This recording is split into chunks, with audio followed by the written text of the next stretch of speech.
What does it mean to be a pastor and leader in God's church today? The answer, of course, is multifaceted and nuanced.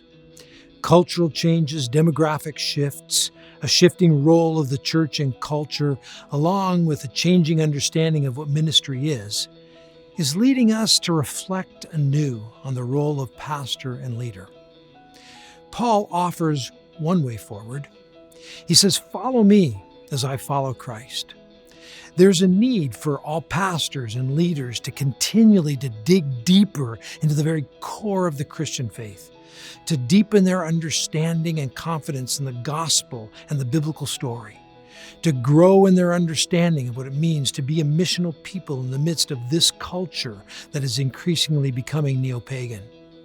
And as leaders grow in this understanding and embody it in their lives, their task and vocation is to disciple and form God's people to be the new humanity for the sake of the world. There is an urgent need for discipleship in the North American church. We've often reduced church and the Christian faith to a Sunday morning worship event. Pastors then give all of their time and their efforts to that event.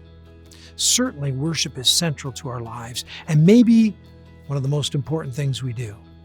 But being a church is far more. We are called to be a distinctive people, or as the Bible puts it, the new humanity, living out the whole of our lives under the reign of King Jesus for the sake of our unbelieving neighbors and in contrast to the idolatry of our culture. This should shape what it means to be a pastor. Dallas Willard was rightly concerned in his lifetime about the trend toward diminished discipleship in the congregation. He has said that, quote, "the greatest issue facing the world today is whether those who are identified as Christians will become disciples, students, apprentices, practitioners of Jesus Christ, steadily learning from Him how to live the life of the kingdom into every corner of human existence." And in another place, he says, "Non-discipleship is the elephant in the church. The fundamental negative reality among Christian believers now is their failure to be constantly learning how to live their lives in the kingdom come among us. And this is an accepted reality," he laments. I've written a book, and the accompanying materials are designed to offer a resource for discipleship and formation in the local congregation.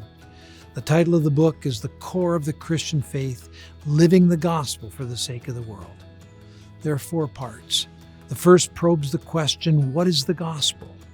Of course, the good news of Jesus Christ is at the heart of the Christian faith and must become our starting point.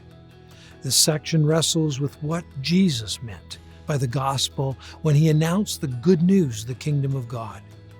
We contrast that with some of the ways the gospel has been reduced in our time and ask further what practices will enable us to continue to live out the gospel today.